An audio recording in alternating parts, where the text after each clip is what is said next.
Cooking ওয়েবে সকলকে স্বাগতম।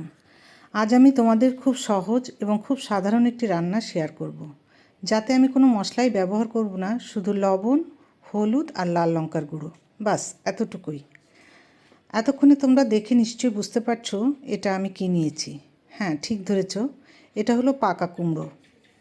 1 কেজি পাকা কুমড়োকে আমি এইভাবে ছোট ছোট চোখো চোখো করে কেটে নিয়েছি। ভালো করে ধুয়ে নিয়ে ওটার মধ্যে লবণ ও হলুদ দিয়ে এইভাবে মেখে কিছুক্ষণ রেখে দেব।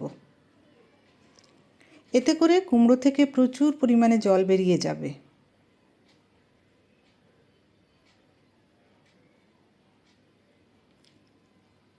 এবার আমি একটা তলা পুরু কড়াইতে 3 টেবিল চামচ সর্ষের তেল গরম করে কুমড়োগুলো ভালো করে চিপে জল নিংড়ে গরম তেলে দিয়ে দেব। এই তেলে কিন্তু আর কিছুই দেবার দরকার নেই, এবং এই কুমড়ো ভাজাটা সর্ষের তেল দিয়ে করলেই ভালো, সাদা তেলের চেয়ে সর্ষের তেলেই ভালো হবে। চুলার আঁচ থাকবে হাই হিটে। কুমড়োটা ঢেকে 2-1 বার নাড়াচাড়া করলেই হয়ে যাবে। তবে যদি মনে হয় কুমড়ো গলে যাবে, তাহলে ঢাকা না দেয়াই ভালো।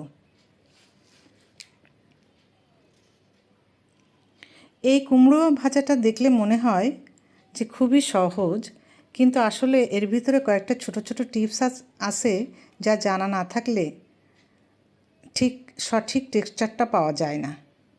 আমি কতবার এই ভাজা করতে গিয়ে ঘেঁটে নিয়েছি। আসুন আমরা জেনে নেই সেই টিপসগুলো। ভালো করে এই কুমড়ো ভাজাটা ভাজতে হলে 3টে দিকে খেয়াল রাখতে হবে। এক হচ্ছে, কুমড়ো পুরোপুরি পাকা হতে হবে, কাঁচা কুমড়ো হলে ঘেঁটে যাবে। তেল ও লঙ্কার পরিমাণটা তুলনামূলক একটু বেশি লাগবে। মিডিয়াম টু হাই হিটে রান্নাটা হতে হবে।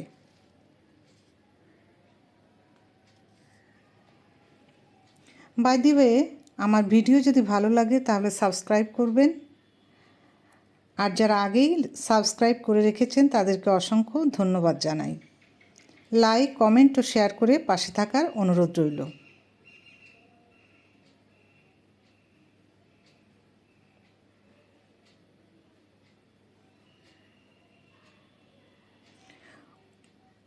কুমড়োগুলো প্রায় সিদ্ধ হয়ে এলে ওর মধ্যে লাল লঙ্কার গুঁড়ো ও স্বাদমতো লবণ ও চিনি দিয়ে দিতে হবে।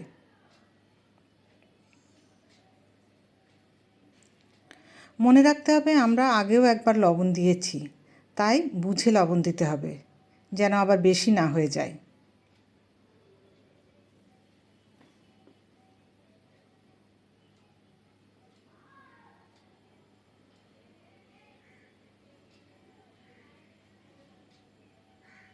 একটু খেয়াল করলেই বুঝতে পারবেন আমি কিন্তু এই লাল লঙ্কার গুঁড়ো ও লবণ চিনি আগে দেইনি। এটা শেষের দিকে যখন প্রায় সিদ্ধ হয়ে যাবে তখনই দিতে হবে, এবং তারপরে আর 2-4 বার নাড়াচাড়া করলেই হয়ে যাবে।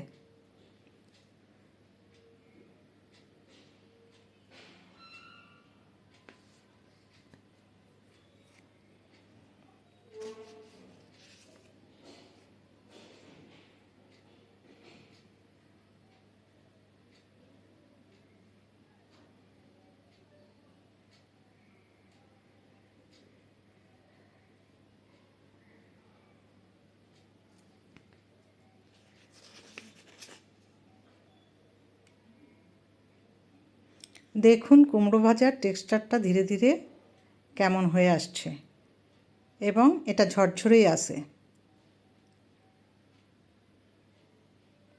এটা হলো চিনি।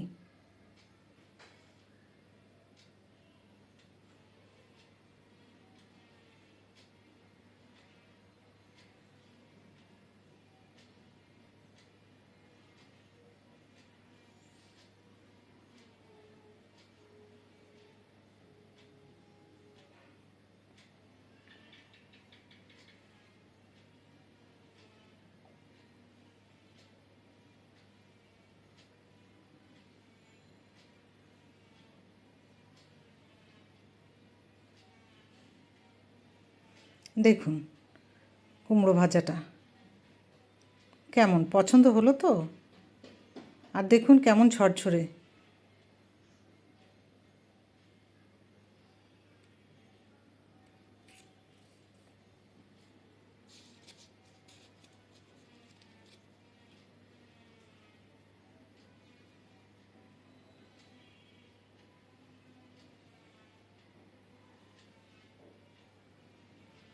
দেখা হচ্ছে আগামী ভিডিওতে। সেই পর্যন্ত সবাই ভালো থাকুন। নমস্কার।